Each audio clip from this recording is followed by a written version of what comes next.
Yo, I made this video because my WordPress post, White Women Wanting Black Men and Their Penises, is shockingly popular compared to my other posts. It literally gets over 9,000% more attention than my average, and views are mostly from the United States.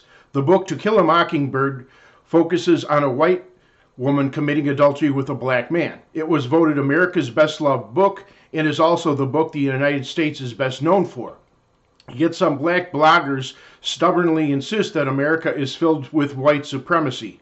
This claim is often paired with the claim that all whites owe blacks reparations. In other words, free money. So the first thing people should gather from this video is that the incredible popularity of interracial relations destroys any chance that the USA could harbor wide-scale white supremacy or hatred towards other races. This conspiracy theory purely stems from hate and bitterness over other people's greater success and the desire for free money. It has no logical basis whatsoever. Besides interracial relationships having skyrocketed in America, non-monogamous sex lives among heterosexuals are certainly rising in the U.S. One notable form is cuckolding. It is a husband or boyfriend willingly allowing or encouraging his wife or girlfriend to have sex with other men. He is often present to watch and sometimes assist. Though cuckolding often embraces degradation and or humiliation of husbands/boyfriends, other men reject that and simply offer their wives for sex. Regardless, this practice predominantly features a white couple incorporating a black man. In consequence, the couple often agrees to label her/herself a BBC slut. Some women even wear clothing, jewelry, or tattoos designating them a BBC slut, Queen of Spades, or something similar. When I refer to BBC, I don't mean the British Broadcasting Corporation, but something else entirely. However, there are cases where they request a BWC for the woman instead. There are even cases of black couples looking for a white man with a BWC. I believe that these setups are mostly interracial purely for added shock value and to break an additional taboo. I see no evidence that men of a different race are able to pleasure a woman more than men of her own race. In fact, compared to men, women are very non-sexual.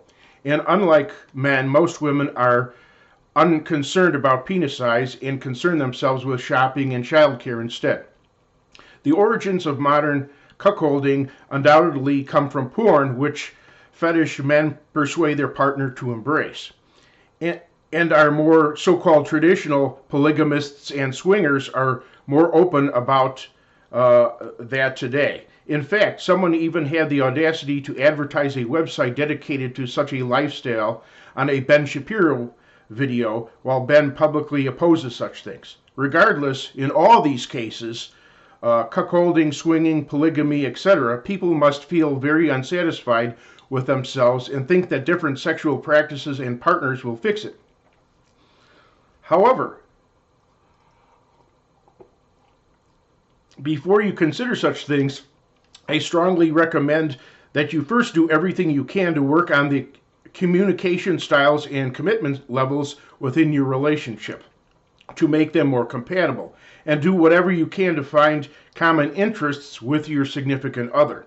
Even finding new hobbies for you alone can bring satisfaction. If you are non-religious, you may want to consider adding spirituality to your life, which can be highly rewarding. That way, if any of those things fixes your dissatisfaction with life, instead of seeking affairs, you have possibly saved yourself from getting an incurable and devastating sexually transmitted disease, suffering unwanted pregnancy, and destroying your relationship. Although more posts of people allegedly involved in cuckolding say it bettered their relationship instead of hurting it, I'm sure that most of those whose lives it upended were either too embarrassed to admit they made a mistake or so disheartened that they wanted to forget, not discuss it. And porn showcases stereotyped interracial scenarios and women with multiple partners. This is fantasy, not reality.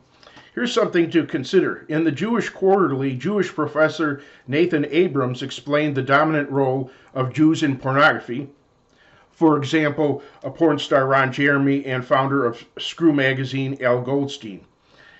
He stated, Jewish involvement in porn is arguably the result of an atavistic hatred of Christian authority. They are trying to weaken the dominant culture by moral subversion. Quoting Al Goldstein, the only reason that Jews are in pornography, I add besides money, is that we think that Christ sucks, Catholicism sucks, we reject authoritarianism. And if you engage in cuckolding or virtue signaling due to white guilt over slavery, know that Gentile whites did not bring black slaves to America. The Jews did. See Who Brought the Slaves to America by Walter White Jr. and Jews the Real Slave Masters, both found on archive.org. Also consider anthropologist J.D. Unwin, who studied numerous tribes and civilizations which existed through 5,000 years of history. In his book Sex and Culture, found on archive.org, he notes that he found an exact correlation between monogamy and civilization. Strict heterosexual monogamy within marriage was always required to create a civilization, and rampant homosexuality, promiscuity, premarital, and extramarital relations always tore it apart. This was verified by Aldous Huxley, who reflected the same sentiment. Both men were non-religious, defeating the notion of religious bias. Then there is the original definition of cuckoldry, a wife committing adultery on her husband without his knowledge or consent, often leading to his getting deceived into raising another man's child/children. If you suspect you might be in that category, get DNA tests done. Now, can two white people produce a dark or black baby? Karen Zimmerman, research scientist and professor, explains. It is possible for two black people to have a white baby, but not vice versa. The main reason is that skin color is determined by the amount of pigment called melanin, which is genetically determined. And having more melanin, darker skin, is always dominant over less melanin, lighter skin. Everyone carries one set of genes from their mother, another from their father. If a person carries genes for both light and dark skin, their skin will be dark. Skin appears light only if both sets of genes are light. A gene for dark skin cannot suddenly appear in a child from two white parents. That's because if one of the parents harbored a dark skin gene, they themselves would have already had dark skin. End quote. So every white woman who says her dark baby came from her white husband or boyfriend, she's lying. DNA testing would be superfluous. In other words, not needed. Extra something to, prove. I myself find the thought of white woman, black man cuckolding highly arousing, but that doesn't make it right. Using terms such as polygamy and hotwifing are like dressing up a pig, and is like calling a garbage man a sanitation worker. The more appropriate terms would be debauchery and whoring. Dear viewers, you are welcome to disagree with me in the comments and even praise cuckoldry and other lifestyles. Just don't use my site as a hookup hub by typing your email address and or phone number or porn dating or lifestyle link, which I would delete as spam. Take care.